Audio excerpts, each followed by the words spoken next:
Assalamualaikum. Halo adik-adik. Ketemu lagi bareng Mas Yahya di mata pelajaran biologi ya. Oke, di soal pembahasan kali ini kita akan membahas tentang penilaian akhir tahun. Disimak baik-baik ya. Perhatikan pernyataan-pernyataan berikut. 1. Mengatur suhu udara yang masuk ke dalam paru-paru. 2. Sebagai tempat pertukaran gas oksigen dan gas karbon dioksida. 3. Mengatur kelembapan udara yang masuk ke dalam paru-paru. 4. Menyaring partikel debu atau kotoran yang masuk bersama udara. Fungsi hidung dalam proses pernafasan terdapat pada pernyataan nomor.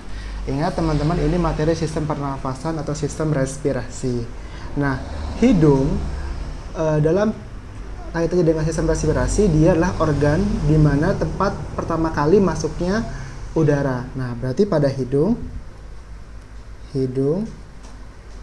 ini terdapat dua komponen yang berkaitan dengan sistem pernafasan. Pertama adalah mukosa atau lendir. Yang kedua adalah rambut atau bulu yang bisa disebut ya, bulu hidung ya. Nah, mukosa atau lendir ini fungsinya adalah menjaga suhu.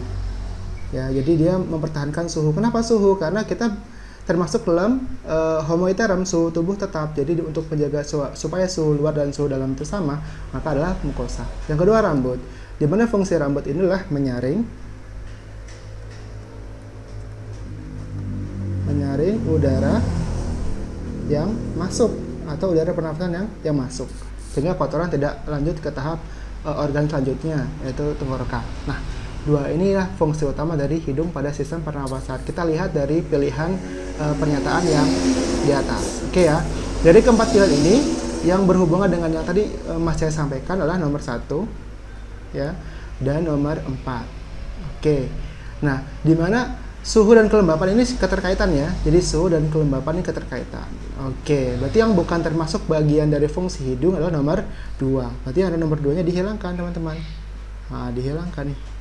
Oke, jadi jawabannya B ya. Di mana fungsi dari pertukaran oksigen dan karbon dioksida ini fungsi dari alveolus. Oke, terima kasih. Perhatikan pernyataan berikut. 1. Otot tulang rusuk. 2. Otot paru-paru. 3. Otot jantung. 4. Otot diafragma. Otot yang berfungsi dalam sistem pernafasan ditunjukkan oleh nomor. Teman-teman perhatikan. Pada sistem pernafasan kita kenal dengan dua cara ya. Yang pertama ada pernafasan dada, yang kedua ada pernafasan perut. Apa bedanya? Kalau pernafasan dada dia pakai otot antar tulang rusuk. Kalau pernafasan perut dia pakai otot diafragma. Diafragma itu adalah batas antara dada sama perut ya. Oke, jadi yang terlibat dalam sistem pernafasan ada dua otot. Jadi pertama otot antar tulang rusuk, yang kedua otot diafragma. Jadi jawabannya 1 dan 4. Jawabannya C teman-teman. Zat sisa metabolisme yang dikeluarkan melalui paru-paru adalah. Oke, teman-teman perhatikan, kita perlu kenal dulu apa sih metabolisme ya. Oke.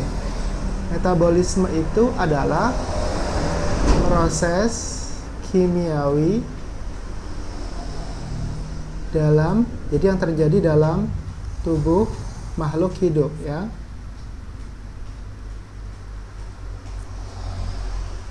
Nah, nanti dari proses metabolisme ini ada zat sisa yang harus dikeluarkan. Nah, zat sisa yang harus dikeluarkan ini sudah masuk ke materi yang namanya sistem ekskresi. Di mana sistem ekskresi ini ada 4 organ yang terlibat ya. Ada ginjal, kulit, hati, dan paru-paru. Nah, dari keempat organ ini, paru-paru yang dikeluarkan itu adalah karbon dioksida dan uap air ya. Jadi yang ada oksigennya kita hilangkan ya. Ya. Ada karbon dioksida, ada karbon monoksida. Kalau karbon dioksida ini karbon kayak gini ya lambangnya. Kalau monoksida karbon monoksida seperti ini, CO ya. Ya. Jadi yang dikeluarkan oleh kita selama proses pernapasan ini adalah uap air dan karbon dioksida. Jadi jawabannya C ya teman-teman. Oke. Perhatikan pernyataan berikut. 1. Meminum air putih 8 gelas sehari. 2. Makan makanan yang rendah karbohidrat. 3. Mengurangi minum kopi. 4. Menjaga pola makan. Usaha yang dapat dilakukan untuk menjaga kesehatan ginjal ditunjukkan oleh nomor. Oke, perhatikan. Ginjal pada sistem ekskresi itu organ yang bertindak untuk ginjal ini bertindak untuk menghasilkan urin. Jadi kalau urin itu berhubungan dengan air. Jadi cari pilihan yang berhubungan dengan air. Jadi jawabannya adalah 1 dan 3, maaf. 1 dan 3 ya. Jadi jawabannya itu 1 dan 3. Oke, langsung pilih B. Perhatikan gambar di samping. Nah, itu ada gambar kulit ya teman-teman. Bagian yang berfungsi membuat dan mengeluarkan keringat ditunjukkan oleh nomor.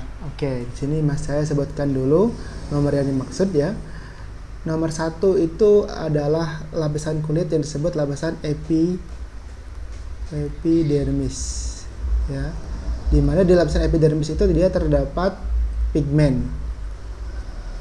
Ya, ini bagian dari Malpighi ya, bawah ya. Kemudian ini namanya kelenjar keringat. Sudah jelas ya, kelenjar keringat ya. Yang nomor 3 ini adalah kelenjar minyak. Dan yang keempat ini adalah lapisan lemak atau lapisan ikat bawah. Karena dia bagian dari jaringan ikat ya, nah, sini ya. Jadi sudah jelas ya, bagian yang berfungsi membuat dan mengeluarkan keringat ditentukan oleh nomor 2. Oke, pilih langsung jawaban B. Salah satu tanda bahwa seseorang menderita diabetes mellitus adalah bila di dalam urinnya mengandung A. glukosa, B. hemoglobin, C. urea, dan D. amoniak. Nah, teman-teman perhatikan. Pada uji kandungan urin biasanya ada 2 reagen yang digunakan ya. 2 reagen. Reagen ini adalah indikator ya. Yang pertama adalah Benedict atau dikenal juga dengan istilah Fehling. Nah, yang kedua adalah Biuret. Nah, yang Benedict ini indikator untuk adanya glukosa. Oke.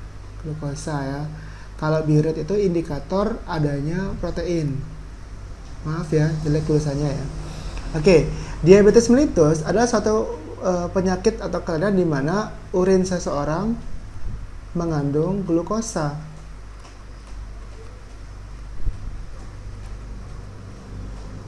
Nah, jadi kalau positif bagaimana? Kalau positif nanti indikatornya dia ada endapan berwarna merah bata. Sudah cukup jelas ya. Jadi penyakit diabetes berhubungan dengan glukosa atau gula, maka kandungannya jelas glukosa. Oke. Perhatikan pernyataan berikut. 1. Menghasilkan urin. 2. Mengeluarkan keringat dan minyak. 3. Mengeluarkan empedu. 4. Mengeluarkan karbon dioksida dan air. Fungsi hati ditunjukkan oleh nomor. Ingat, hati ini bagian dari sistem ekskresi. Nah, maka Mas Cahya akan sebutkan siapa bagian organ ekskresi yang fungsinya menghasilkan urin. Nah, dia adalah ginjal. Jadi ini fungsi ginjal ya. Siapa yang mengeluarkan keringat? Oke, ini fungsi dari kulit. Siapa yang mengeluarkan empedu? Ini fungsi hati. Dan karbon dioksida siapa? Fungsi dari paru-paru. Semoga cukup jelas ya. Jadi fungsi hati mengeluarkan empedu. Nomor 3. Apa isinya empedu? Isinya empedu itu diantaranya ada urea, ada amoniak, ada zat warna bilirubin, dan lain-lain ya. Yang membuat urinnya berwarna itu bilirubin ya. Oke, jadi jawabannya C ya teman-teman. Perhatikan gangguan sistem pernapasan berikut. 1. Pneumonia. 2. Tuberkulosis. 3 bronkitis, 4 asma, dan 5 emfisema. Gangguan sistem pernapasan yang disebabkan oleh mikroorganisme ditunjukkan oleh nomor. Oke teman-teman, dalam sistem pernapasan pasti ada penyakit atau gangguan ya. Mikroorganisme itu bisa meliputi bakteri, virus, dan lain-lain. Oke. Di sini yang dari kelima pilihan ini yang tidak termasuk penyakit yang disebabkan oleh gangguan mikroorganisme adalah asma dan emfisema. Apa itu asma? Asma itu adalah penyempitan saluran nafas ya, biasanya karena alergi ya, bisa alergi dingin atau alergi udara ya. Oke, yang kedua emfisema. Emfisema ini rusaknya alveolus ya, alveolus. Tapi dia penyebabnya itu adalah asap, biasanya bisa asap rokok ya. Oke. Terus kalau pneumonia seperti apa? Kalau pneumonia itu adanya cairan pada paru-paru ya, seperti lendir ya, atau pneumonia ini bisa disebut paru-paru basah ya.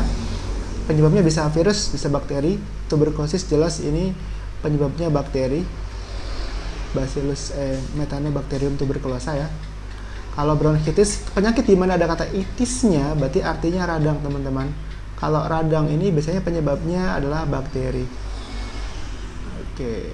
Jadi gangguan yang berhubungan dengan mikroorganisme terdiri dari nomor 1, 2, dan 3. Oke, jawabannya A ya teman-teman. Struktur yang berfungsi untuk melindungi paru-paru dari gesekan saat mengembang dan mengempis adalah A. Pleura, B. Alveolus, C. Diafragma, D. Lobus paru-paru. Oke teman-teman, yang bertindak atau berperan sebagai pelindung pada paru-paru disebut pleura ya. Ini adalah selaput pelindung paru-paru. Oke, jadi jawabannya A ya teman-teman. Kalau alveolus ini adalah kantung dalam paru-paru ya, yang fungsinya adalah tempat pertukaran antara oksigen dan karbon dioksida. Kalau diafragma kan tadi adalah celah batas antara perut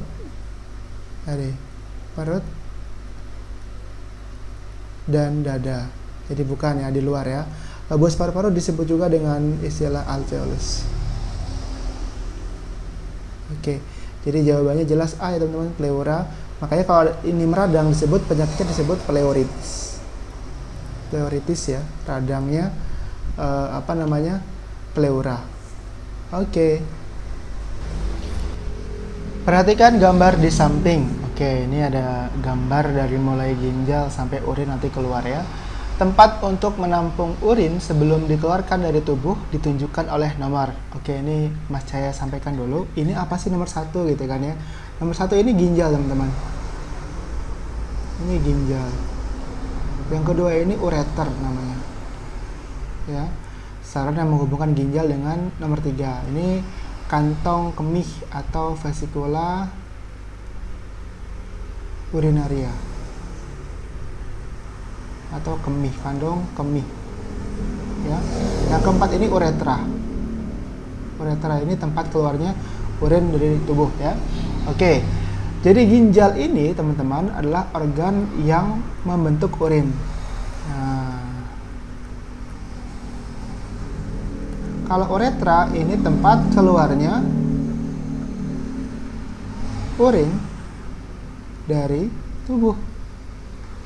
Nah, berarti yang menampung yang mana? Adalah vesikula urinaria atau kandung kemih nomor 3. Jelas, jadi pilihannya nomor 3. Cukup jelas ya teman-teman? Oke, terima kasih. Semoga bermanfaat. Sampai ketemu dengan Mas saya di soal pembahasan yang lain. Sukses selalu. Arigatou gozaimasu.